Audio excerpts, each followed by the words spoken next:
PG. To viš, da glasbenik ploska glasbeniku. To se v Sloveniji ne dogaja prav pogosto. A smo si tako malo čudni včasih, da... Ja, malo smo si čudni včasih. Včasih. A misliš, da je tudi zaradi tega potem stanje takšno, kot je, da tudi glasbeniki ne stopimo skupaj, pa nekaj rečemo na to temo? Ja, to je škoda. Škoda, da se bolj ne povežemo, da se bolj ne zborimo za svoje pravice, avtorske in tako naprej. Zgleda pa, da je to nekako nas, da vsak se po svoje trudi. Bi jaz rekel, no, mogoče bi bil drugače bolj agresiven, zato ker pač imam svojo službo in mi je glasba v bistvu bolj hobi, ki jo sicer profesionalno peljem, pa pač malo to bolj spremljam od zadaj. Ampak gled, bova tudi o tem debatirala. Zdaj greva na začetek tebi. Zakaj country? Zakaj Slovencu? Jaz sem v srednji šoli šel gledati film Nashville. Dobar dan. Dobar dan. Živja. Pozdravljeni, kavarni Union. Pozdravljeni. Tole dve kavici. Hvala lepa. Vsem. Hvala. Vsem. Hvala, Nikola. Hvala. In sem tam v filmu Nashville prvič spoznal te country inštrumente, to se pravi violina, banjo, stil kitara, mandolina, obrano, petje, troglasno. In se je prevzelo to? In me je to, 3-krat sem šel ta film gledati. Pa ni bil to glasbeni film, ampak vmes so ti pevci se pojavljali v raznih njihovih country lokalih in bilo pa je tudi potem zgodba v tem, da ena pevka stopila na neko politično zgodbo in so jo na njenem velikem koncertu potem ustrelili. Zato, dobro, v Sloveniji še to ni tako, ampak bi rekel, tam je dobila takoj sovražnike iz druge vrste in jaz bi tako rekel, da politika ne gre z glasbo. Ampak, glej, PG, kaj si takrat vedel, da te bo to zaznamovalo, pravzaprav, da te zdaj takega poznamo? Ne, nisem vedel. Nisem vedel, ker jaz sem bil takrat še aktiven smučar. Jaz sem dejansko do 21. leta tekmoval v vrhunskem razredu pri smučarskem klubu Branik smučanje.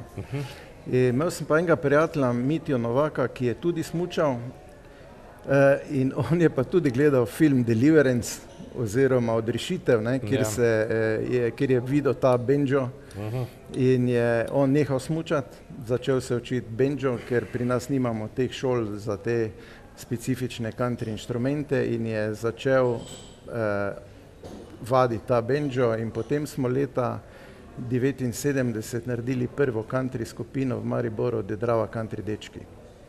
Tako da mi smo bili takrat, smo se pojavili v Jugoslaviji še pred Plavo travo Zaborava, ki je nastala isto leto, vendar je bila potem, oni so bili bolj tudi medijsko podprti in tudi, bi rekel, so samo od tega živeli in so naredili, bi rekel, največjo kariero takrat. Mi pa smo seveda tudi njih gledali, oboževali in se jim poskušali približati. Ti pišeš svojo glasbo, pišeš, nekje sem prebral, pišeš tako kot si, to je tvoja duša, ne prilagajaš se glasbenim urednikom, ne prilagajaš se nobenemu. To, kar narediš, je tvoje in tako je tudi prav, to daš na trg. No, dejansko nisem nikoli pisal pesmi po naročilu, se pravi to, kar sem čutil in sem to pač napisal z nekimi sponzorji, uspel tako daleč, da sem lahko to posnel in da je to prišlo do ljudi. Ko sem prve svoje pesmi pisal, sem rekel, če bo ta dva za šankom kdaj pela eno mojo pesem, to sem jaz uspel, ampak zdaj to poje več ljudi. In z vsakim snemanjem, z vsakim koncertom sem rastel, vedno sem prišel do boljših strokovnjakov, do producentov, do ljudi, ki so mi na tej poti pomagali. Na country festivalu v Ljubljani, v Mosticu, ko so bili pred leti ti festivali, sem spoznal mojega producenta Risto Ibriča, ki mi je še zdaj producent in od takrat se je moja glasba tudi po kvaliteti, bi rekel, kar dvignila na nek nivo, ki jaz verjetno sam ne bi zmogel. Jaz sem sam uk, se pravi not, bi rekel tak poznam, ampak ne delam po notah. Se pravi, jaz, ko se meni ena pesem porodi, si moram večkrat zapeti, da si zapomnim in marsikdaj prej, ko nismo imeli še tega, da bi si takoj to posnel, mi je marsikaj tudi pobegnilo. Pa recimo, kakšna je budućnost countryja zdaj v Sloveniji? Kako to, kje se lahko, v nekaterih radijskih postajah se lahko sploh to predvaja, oziroma če se predvaja? Ja, jaz imam velike probleme tudi, ko sem naredil CD ploščo. Jaz sem naredil v moji karieri 10 CD plošč, 26 videospotov in ko sem jaz ta CD naredil, dejansko ni bilo prostora, kjer bi lahko to country glasbo predstavil. So bili tu pa tam kaki country klubi, v Mariboru bil eden v Metavi pred leti. Nekje v 80-ih letih je bila country glasba bolj popularna, kot zdaj. Več country skupin je bilo, tudi scena je bila takšna, da se dosti v živo igralo. Zdaj pa je tega vedno manj. No. Jaz lahko v tej glasbi ostajam zaradi tega, ker imam svojo službo. Kaj je tvoja profesija? Ja, jaz sem učitelj športa in to se pravi, zdaj že učim na osnovni šoli v Malečniku 36 let. Šport, ne, marsikdo, ko me tako vidi, misli, da učim glasbo. Sem pa v prvih letih, ko sem prišel, vem, da je šla naša glasbenica na porodniško in se me je potem ravnatelj vključil za en mesec, da sem poučeval tudi glasbo.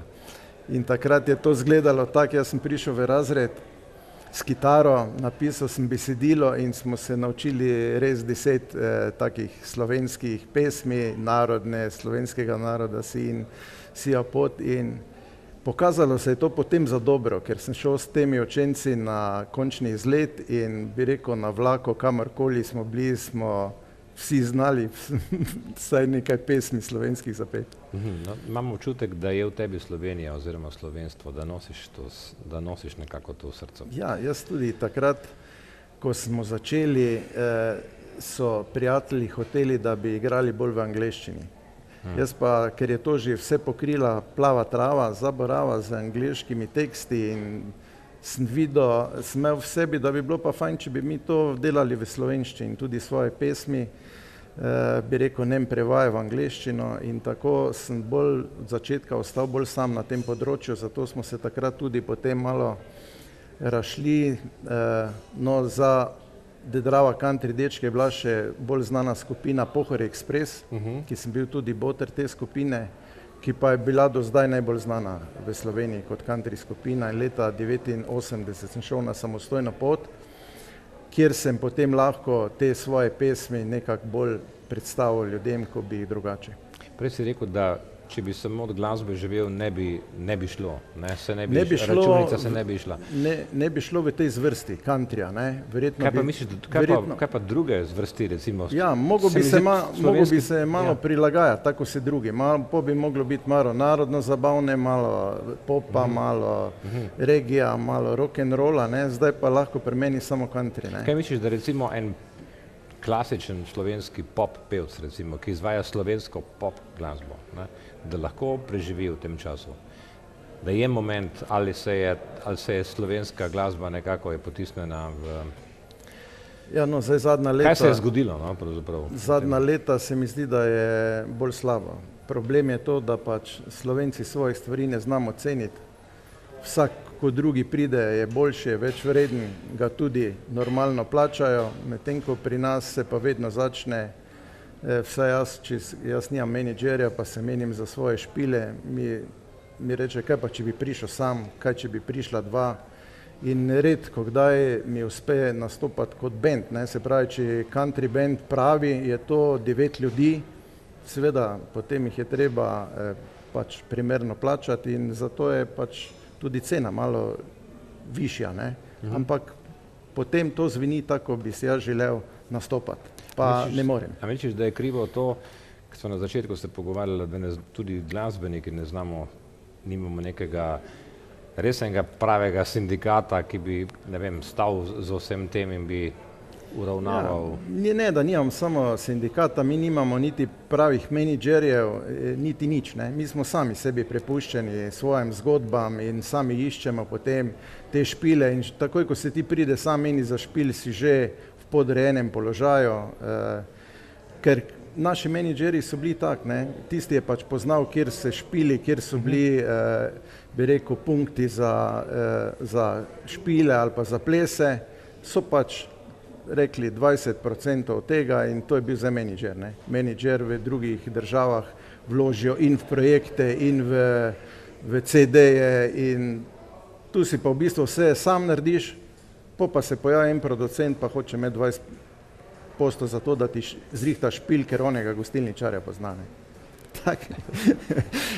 Pri country pa še to problem, da še country lokala ni, ne. Seveda. Tako da mi smo bolj tak, bi rekel, vsi moji so tak vsi v službah, ne. Mi med tednom ne moramo iti špilat, ker eden dela v trgovini, drugi tam, jaz v šoli, delamo do 3, pol 4. Tako da nam ostanejo potem samo sobote, ne. In pa potem mogoče, bi rekel, tam take prireditve, ki so na trgih zunaj.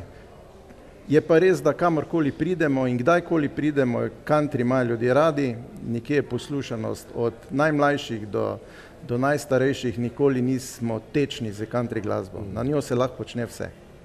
Piči, popijeva malo kave, pa pol nadaljujeva. Ja.